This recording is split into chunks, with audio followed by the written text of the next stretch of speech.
नाजरीन, आज की वीडियो में लतीफ़ खोसा ने जज काजी फ़ाइज़ ईसा के कमरे में ऐसा उधम मचाया है कि जज ये कहने पर मजबूर हो गया था कि अगर फ़ैसला मानना है तो मानो, अगर नहीं मानना तो जाओ, ना मानो। देखते हैं ये वीडियो, उसके बाद बात करते हैं। अभी अहम खबर यह है कि सुप्रीम कोर्ट में PTI level playing field case की समाअत तहरीक इंसाफ ने सुप्रीम कोर्ट से दरख्वास्त वापस ले ली है। लतीफ़ खोसा की जानिब से कहा गया कि आपकी मेहरबानी, आपका शुक्रिया, जमहूरियत और अवाम की बका के लिए अवाम की अदालत जाना चाहते हैं। इसी पर बात करने के लिए हसी मलिक हमारे साथ मौजूद हैं। हसी, बताइएगा कि पीटीआई वकील लतीफ़ खोसा की जानिब से मज़ीद क्या क्या हुआ?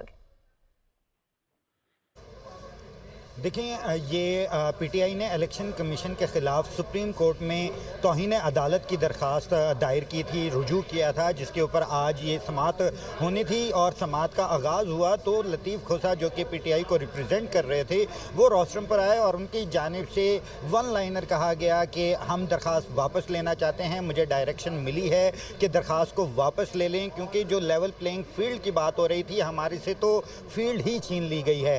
तो जो लतीफ़ खोसा थे, उनकी तरफ से ये भी कहा गया कि जमहूरियत के हवाले से उनकी बात करना था। उनका ये कहना था कि जमहूरियत और अवाम की बका के लिए अवाम की अदालत जाना चाहते थे और मुझे हिदायत मिली हैं कि दरख्वास्त को वापस ले लिया जाए। और इसके साथ साथ उनकी तरफ से ये भी कहा गया कि मुझे जो हिदायत मिली हैं उसमें ये कहा गया है कि केस को वापस लें। और चीफ जस्टिस की तरफ से इस्तफसार किया गया कि क्या आप केस को चलाना चाहते हैं या नहीं, क्योंकि हमारे पास जो दरख्वास्तें आई थी उसके ऊपर हमने फ़ैसला भी दिया और लेवल प्लेइंग फील्ड के हवाले से भी जो केस था उसके ऊपर भी हिदायत की, और जिसके ऊपर ये तमाम तर कार्रवाई भी हुई कि चीफ सेक्रेटरी पंजाब की तरफ से भी रिपोर्ट आई और इलेक्शन कमिश्नर की तरफ से भी रिपोर्ट आई। लेकिन लतीफ़ खोसा जो थे, उनकी जानिब से ये कहा गया कि हम अवाम की अदालत में जाएंगे, हमारी पार्टी मौजूद है, बेशक जो निशान है वो वापस ले लिया गया है, लेकिन हम अवाम की अदालत में जाएंगे और 8 फरवरी को अवाम की अदालत में पेश होंगे। लतीफ़ खोसा की तरफ से ये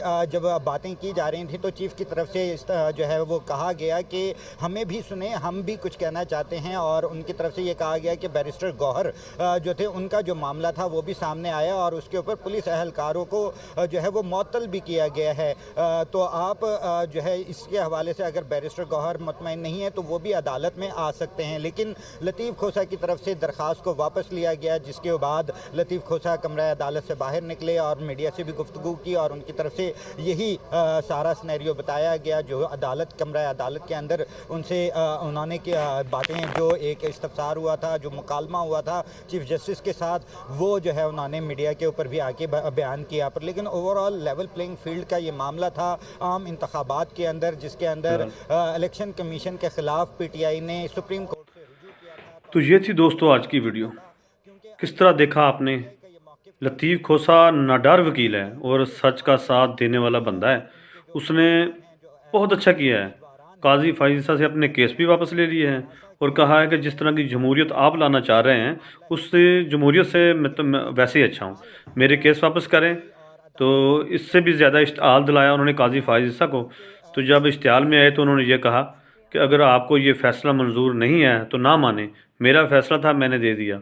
काजी फ़ाइज़ ईसा ने कहा कि आपको जज मानता कौन है, अब जज बने कैसे हैं? हम भी स्टेज से होकर गुजरे हैं, लेकिन हक और सच की बात तो करें ना, थोड़ा सा तो ख्याल करें। तो आपने तो